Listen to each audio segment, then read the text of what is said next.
Bonjour à tous. Tout d'abord, les photos que vous allez voir, ce n'est pas des chevaux de l'équipe de France, hein, je vous rassure. Donc je vais vous parler effectivement d'un problème qui n'est pas très fréquent, mais qui est souvent assez problématique, c'est le crapaud. Alors, qu'est-ce qu'un crapaud? Tout d'abord, un crapaud, ça se définit comme une pododermatite proliférative chronique des tissus cornés. Alors, pododermatite, on a une inflammation des tissus mous du pied avec une prolifération de tissus qui devient chronique, hein, ça dure généralement assez longtemps. Ça démarre sur la fourchette, ça s'étend sur tout le pied, la sole, les glomes. On voit là sur la photo, bon, on a un cas qui est assez avancé, là où on voit bien la déstructuration là, quasiment totale de la boîte cornée. Ce qui est intéressant, c'est que ça peut toucher un ou plusieurs pieds sur le même cheval, pas de chance, mais pour autant, ça ne semble pas contagieux entre les chevaux. C'est une caractéristique que je trouve assez intéressante de ces affections. Dans un premier temps, on peut confondre cette affection avec une pourriture de fourchette, parce que bon, c'est quelque chose de sale sur la fourchette, bon, pourriture de fourchette, qui devient récidivante pour la bonne raison, c'est que le traitement est vraiment très très différent.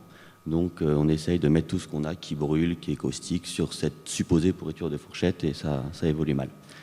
On n'a pas de prédisposition entre les antérieurs et les postérieurs qui est rapportée dans la littérature. Par contre, a priori, il semble que ce soit plus fréquent chez les chevaux de trait, bien que toutes les illustrations que vous allez voir dans la suite soient issues de chevaux de selle. La boiterie est assez variable, en fonction de la sévérité de la boiterie. Il est évident que le cheval qu'on a vu tout à l'heure, il boitait assez fort. Les signes cliniques, comment reconnaître un crapaud, c'est assez intéressant parce que, comme on va le voir par la suite, le traitement n'est pas forcément simple et donc c'est vraiment important de pouvoir avoir un diagnostic assez précoce. Alors, en début d'évolution, on a un tissu de granulation assez rosé, là, comme on voit là, au milieu de la fourchette. On se demande un petit peu ce qu'il fait là. Voilà, c'est là, ça bouge pas trop, ça saigne assez facilement et ça va évoluer petit à petit, comme on l'a vu tout à l'heure, sur l'ensemble de la fourchette, les barres, les glomes. Par la suite, on va avoir une production anormale de kératine et la destruction de la corne. On voit là, bon, on a ce petit tissu de granulation qui est là, on commence à avoir une production anormale tout autour. Bon, ce cheval-là, en plus, il avait a priori une pourriture de fourchette, il n'a pas de bol, celui-là. On a une production de filaments de corne et de papilles de cornes blanches assez molles, on dit en forme de chou-fleur. Ces tissus sont recouverts d'un exsudat assez blanchâtre, caseux, on a l'impression d'avoir un petit peu de crème dessus. C'est des tissus qui sont très fragiles, qui saignent vraiment très très facilement. Vous prenez le crapaud, vous appuyez dessus avec la main parfois ou avec juste la rainette et là ça saigne vraiment fort. C'est assez sensible au toucher. Donc d'autres illustrations, cette illustration est assez intéressante. On voit le tissu de granulation initial là, qui est sur la fourchette. On commence à voir les petites papilles de corne qui poussent là, un petit exsudat caséeux ici, un peu blanc, autour une prolifération de cornes. Bon là il y a zéro doute, hein. On n'est pas sur une pourriture de fourchette, on est vraiment bien sur un crapaud qui est en début d'évolution. Là une illustration, on est un petit peu plus tard, c'est une photo que j'ai trouvée sur internet, où là on a vraiment l'aspect un petit peu cheesecake là, de la fourchette, une déstructuration du pied. Et plus tard, on revient un petit peu sur le cheval qu'on a vu tout à l'heure. C'est une photo qui est intéressante. Le tissu de granulation, l'exsudat caséeux, on a l'espèce de cheveux là qui poussent. Et on a là encore un pied qui est assez moche, qui est assez détruit par le crapaud. Bon, on a compris que le traitement passait par un diagnostic précoce et donc par une distinction assez rapide entre une pourriture de fourchette vraiment basique, simple, et un début de crapaud qui peut nous conduire à des choses plus compliquées. Une pourriture de fourchette, généralement, c'est limité, au moins dans un premier temps, aux lacunes, hein, et ça se passe autour des tissus vivants. C'est-à-dire que vous avez la fourchette saine et votre pourriture, elle se développe autour, dans les trous, les lacunes médianes, latérales.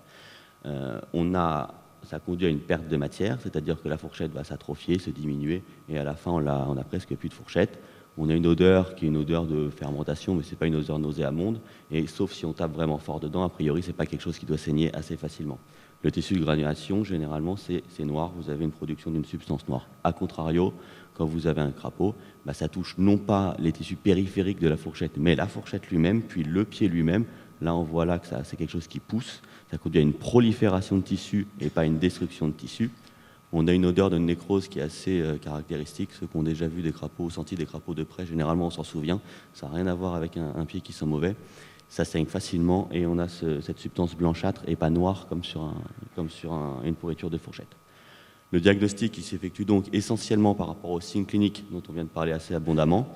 Si nécessaire, on peut faire des biopsies de ces lésions et on a à ce moment-là les lésions histologiques que j'ai mentionnées ici, donc hyperplasie, papillaire, proliférative, bon, peu importe. On isole aussi des germes, généralement des grammes moins. Bon, il n'y a rien de très original que d'isoler des germes sous le pied d'un cheval. L'origine, les causes du crapaud, là ça devient vraiment la partie assez intéressante. L'étiologie, l'origine du crapaud, aujourd'hui c'est encore mal compris. On ne sait pas vraiment pourquoi un cheval dans une écurie va avoir un crapaud, pas les autres. Pourquoi ce cheval va pouvoir développer un crapaud sur plusieurs pieds alors que les autres n'en ont pas. On ne comprend pas très bien les choses. Il y a plusieurs hypothèses aujourd'hui sans qu'il y ait toutefois de consensus pour choisir laquelle est la bonne. C'est pourquoi les croyances anciennes restent assez tenaces, donc avec notamment la croyance selon laquelle les mauvaises hygiènes de pieds, d'environnement, de boxe, d'écurie peuvent être à l'origine de crapauds. On a de nouvelles hypothèses aujourd'hui dont je vais vous parler. Pour autant, les recherches scientifiques sont assez rares. Je ne sais pas pourquoi, mais le crapaud, ça ne passionne pas vraiment la communauté scientifique et donc il y a peu de personnes qui font des recherches scientifiques là-dessus. L'hypothèse classiquement admise, c'est que le crapaud, ça serait dû à une infection anaérobie, donc avec des bactéries, des germes qui poussent en absence d'oxygène.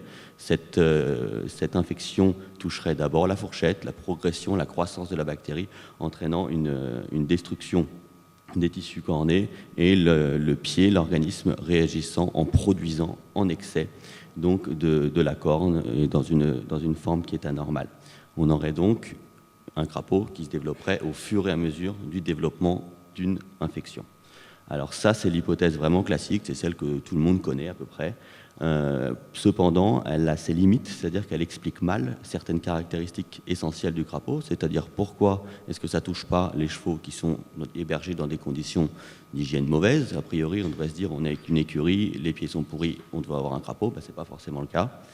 Pourquoi ça touche un cheval et pas le cheval d'à côté? C'est pas très fréquent qu'on ait plusieurs crapauds dans la même écurie. Et pourquoi le crapaud peut apparaître sur un pied et sur l'autre sans jamais toucher le cheval d'à côté qui est pourtant hébergé dans les mêmes conditions. Donc on voit que cette hypothèse, elle est intéressante, elle est communément admise, pour autant elle peine un petit peu à expliquer des caractéristiques du crapaud. On a donc de nouvelles hypothèses qui sont très différentes. La première, ça serait une origine auto-immune, c'est-à-dire qu'on aurait un dysfonctionnement, un mauvais fonctionnement du système immunitaire, comme dans d'autres maladies auto-immunes, et l'organisme ne reconnaîtrait pas certaines cellules du pied en l'occurrence et lutterait contre elles, d'où une production donc de matière qui serait totalement aberrante puisque due à une réaction anormale du système immunitaire. Ces études montrent, on y reviendra, que dans ces cas-là, on a pu montrer une certaine efficacité des corticoïdes, donc qui sont là pour diminuer la réaction immunitaire sur le développement du crapaud. Donc une hypothèse extrêmement intéressante. La deuxième hypothèse, qui est totalement différente, ce serait basée sur l'analogie entre le crapaud d'un côté et un autre problème qu'on a chez le cheval et qui nous pose tout autant de difficultés, même plus, ce sont les sarcoïdes. Les sarcoïdes, on sait tout ce que c'est, ce sont des masses cutanées, type tumeur, entre guillemets, qui se développent un petit peu partout sur certains chevaux, enfin sur des endroits particuliers, mais sur certains chevaux, pas sur d'autres. On a du mal à les gérer, on ne comprend pas très bien comment ils arrivent et on ne sait pas comment s'en sortir. Certains chercheurs se sont dit, est-ce que le crapaud, finalement, ce serait pas une forme de sarcoïde du pied? Aujourd'hui, il y a quand même plus d'études sur les sarcoïdes que sur les crapauds, et on sait que dans certains cas, nombreux cas, les sarcoïdes sont dus à la présence d'un virus. C'est vraiment une origine virale, et notamment d'un virus bovin. Les chercheurs se sont dit, est-ce qu'on pourrait retrouver ce virus dans le crapaud? Ils ont fait des prélèvements sur des chevaux et dans tous les cas de cette étude, ils ont retrouvé la présence de ce virus dans le crapaud. Ils sont donc arrivés à la conclusion que le crapaud, comme les sarcoïdes, pourrait être dû à un papillomavirus bovin. On voit donc, là, on a trois hypothèses qui sont vraiment très différentes les unes des autres. Une cause infectieuse, classique, généralement admise, qui ne nous satisfait pas tout à fait. Une origine auto-immune et une origine virale type sarcoïde. Donc voilà, on progresse un petit peu dans la connaissance du crapaud, mais on n'est vraiment pas arrivé au bout du chemin. Les causes du crapaud, donc l'étiologie mal connue, des causes mystérieuses. Ça semble pas contagieux d'un cheval à l'autre, mais plusieurs pieds touchés sur le même cheval. Et contrairement à une croyance assez classique, le crapaud n'est pas lié ni à une mauvaise hygiène, ni à un manque de soins. D'autant qu'un propriétaire, généralement, quand il lui a un crapaud sur un pied, sur un cheval, il a des conditions d'hygiène qui sont vraiment tip-top pour la suite, et ça apparaît quand même sur d'autres pieds. Donc ça, c'est vraiment à sortir de sa tête. Les traitements, alors, étant donné qu'on a plusieurs hypothèses pour l'origine, le traitement n'est pas consensuel non plus, parce que selon qu'on ait retenu l'une ou l'autre de ces hypothèses, on ne va pas traiter de la même manière. De toute manière, il nécessite beaucoup de temps, de la patience, une collaboration étroite entre le propriétaire, le maréchal et le vétérinaire. Dans la littérature, on a peu de traitements qui sont proposés.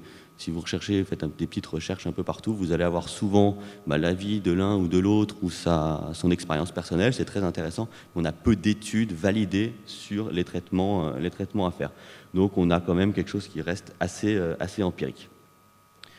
Si l'on considère l'hypothèse classique, donc c'est vraiment le traitement très classique, le traitement se fait en 2 phases. La première phase, c'est le débridement. C'est exactement, entre guillemets, comme le kératome dont on a parlé tout à l'heure, donc vous pouvez tout à fait reprendre les mêmes images pour le débridement du crapaud. Ça se passe de la même manière, soit sous anesthésie générale, soit sous anesthésie locale, selon les souhaits des uns et des autres et le développement du crapaud. Donc on débride et après on a des soins locaux tous les jours jusqu'à la guérison espérée ou attendue. Donc première phase, débridement, bistouri électrique, parfois sous anesthésie générale ou à la rainette et au bistouri, un petit peu comme on a vu tout à l'heure pour le crapaud. Certains auteurs proposent de faire une cryothérapie à l'azote juste après le débridement. Là on est vraiment dans le traitement type sarcoïde, donc on fait à peu près la même chose. Parfois on est obligé de faire un débridement à plusieurs reprises quand ça repousse. La deuxième phase, c'est les soins locaux.